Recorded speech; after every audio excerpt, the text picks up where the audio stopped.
여러분 안녕하세요. 어롱장입니다. 오늘은 좀 경치가 좋은 데 나와 있는데요.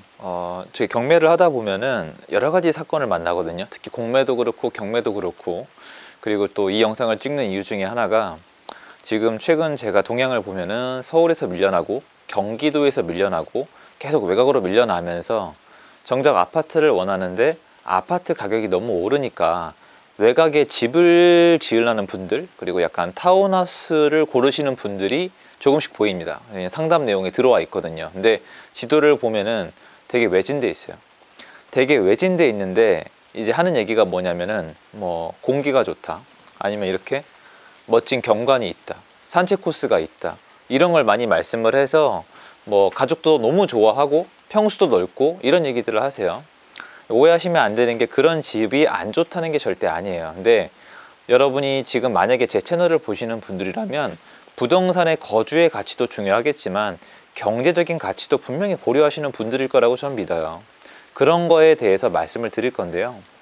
여러분 지금 여기 보면 어때요? 제가 예전에 토지 경매를 가면은 이런 곳들이 나와요. 강가 앞에 있거나 산 중턱에 있거나 굉장히 자연 경관이 너무나도 아름다운 곳들이 토지에 나오고 여김없이 낙찰이 됩니다. 근데 제가 아는 분이 그런 토지를 낙찰을 받았는데 아직도 처분을 못하고 있는 분이 계세요. 그분 낙찰받은 게 제 기억이 맞다면 한 1년 반은 다 돼가는 걸로 기억을 합니다. 그리고 분명히 매도 계획이 있으셨고 매수하겠다는 분도 있었어요. 그런데 지금 안 이루어지고 있습니다. 이유는 간단하죠. 물론 경매는 리스크가 있고 저보다 고수인 분이기 때문에 그분이 잘못한 건 전 전혀 없다고 봐요. 근데 운이 따라줘야 되고 리스크라는 게 100% 해소는 안 됩니다. 문제가 뭐였을까요? 그 매수인이 안 사기로 했기 때문이에요. 더 큰 문제는 그 매수인 외에는 사고 싶은 사람을 구하기가 어렵다는 겁니다. 한번 생각을 해보세요. 여러분이 이런 토지를 보면은 여기에 집 짓고 살면 참 좋겠다는 생각을 할 겁니다. 평수 넓게 주차장 뽑고 2층으로 올리고 지하에는 뭐 운동하는 곳 만들고 너무 좋죠. 저도 그렇게 하고 싶어요. 여러분 너무 좋아요. 그래서 한동안 외곽의 타운하우스가 인기를 끌었었습니다. 근데 그분들 지금 어떻게 됐죠? 처분이 안 되죠. 전세금을 돌려받지 못하거나 아니면 유지보수, 하자보수가 잘 안 됩니다. 인근에 인테리어 업체도 없고 업체도 이미 닫은 곳이 많고 편의시설도 없고 남아있는 거는 자연 경관밖에 없습니다. 그럼 포인트가 이제 나오죠. 많은 분들이 집을 고를 때 내가 너무 실거주 목적만 고려하시는 것 같아요. 그런 분들이 분명히 있습니다. 홀랑 반해버리는 거죠. 예전에 제가 모델하우스 갔을 때처럼. 하지만 다시 말씀드리지만 집은 재화예요. 자산입니다. 돈으로 환산이 돼야 돼요. 내가 그 집에서 영원히 살고 싶은 게 아니라면, 현금이 남아 넘치는 게 아니라면 나중에 그 집에서 나와서 다른 거주 공간으로 옮겨가는 것까지 생각을 하셔야 돼요. 돈벌레가 되라는 뜻이 아니에요. 언젠간 옮기셔야 될 거 아니에요. 이 옮기는 다음 스텝도 생각을 하셔야 되는데 옮길 때 어떻게 옮깁니까? 이 집을 화폐로 바꿔서 다른 자산으로 옮긴 다음에 내가 그걸로 이사를 가는 거잖아요. 그런데 만약에 이 자산이 현금화되지 않는다면 무슨 소용이 있죠? 경치가 좋다는 이유만으로 외곽의 자연공간 좋은 곳에 집을 구한다면 나중에 처분이 안 됩니다. 맞아요. 제가 오늘 하고 싶은 얘기는 집을 볼 때 어느 정도까지는 괜찮지만 시장의 눈으로 보라는 거예요. 사람들의 눈으로 보라고요. 내가 좋아하는 거 말고 남들이 좋아하는 거를 꿰차야 돼요. 그게 자본주의 시장의 속성이에요. 내가 좋아하는 건 자본주의 시장에서 내가 일정 이상의 수준을 달성한 다음에 가져도 상관은 없습니다. 여러분 중고차 시장 가보세요. 중고차 시장 가시면 어떤 색의 차가 인기가 많을까요? 파란색 어때요? 보라색 어때요? 흰색, 검은색 어때요? 제가 미리 말씀드리지만 흰색, 검은색 자동차가 똑같은 차여도 중고차 값이 더 높습니다. 더 빨리 팔려요. 왜 그럴까요? 빨간색이 잘못됐나요? 파란색이 잘못됐나요? 아니요. 누군가 본인의 취향에 따라서 빨간색, 파란색, 보라색 차를 샀지만 남들이 별로 좋아하지 않기 때문에 처분이 안 되는 거예요. 그 차를 타시는 분들은 행복했겠지만 처분한 다음에 다음 차로 옮겨 탈 때 어려움이 있었겠죠. 그런데 일부 한국에 있는 타운하우스나 자연 경관과 있는 그런 집들이 이런 요소를 가지고 있어요. 보기엔 좋고 멋져 보이지만 처분이 어려운 집들이 있습니다. 지금 이 시기에 집값이 너무 올라서 외곽으로 밀려나는 분들이 계세요. 근데 그런 분들이 외곽에 있는 집을 알아보고 계시다면 저는 제가 지금 말씀드리고 있는 요소를 한 번쯤은 반드시 고려해 주셨으면 좋겠어요. 왜냐면 처음엔 좋아요. 2년 지나고 3년 지나고 좋긴 좋아요. 근데 어떤 현상이 일어나느냐, 사람들이 선호하지 않으면 어떤 현상이 일어날까요? 단연 안 팔리는 것 뿐일까요? 아니요. 사람들이 선호하지 않으면 거래가 없고, 사람들이 선호하지 않으면 화폐를 기준으로 봤을 때 가격이 오르지 않아요. 내가 이렇게 외곽에 있는 타운하우스나 자연 경관에서 신나게 살아요. 2년, 3년, 4년 살다가 아이들이 자라서 학군 때문에, 또는 내 직장 때문에, 또는 부모님 병원 때문에 도심으로 다시 이사를 하려고 그러면 어떤 현상이 일어날까요? 최근 많이 느끼셨을 겁니다. 도심이 아파트 가격이 많이 올라서 다시 돌아갈 수가 없어요. 그런데 내 타운하우스는 팔리지 않을 뿐만 아니라 가격도 그대로죠. 그러면 그때 느낍니다. 화폐의 가치가 뭔가 문제가 있었구나. 뭘 놓친 걸까요? 그러니까 여기서 이게 잘못됐다고 얘기하면은 제가 비난을 듣겠죠. 왜? 개인의 취향을 존중하지 않고 오로지 돈만 보고 집을 택하란 것처럼 들리실 거예요. 하지만 현실을 바라보세요. 현실을 바라보면 딱 통계를 봐도 사람들은 한 집에서 영원히 살지 않아요, 여러분. 그리고 상황이 바뀌어요. 애들은 크고 난 직장을 바꿀 수도 있고 부모님은 편찮으실 수도 있어요. 그때 외곽의 자연경관을 자랑하는 타운하우스가 인근에 그런 인프라 시설이 있을까요?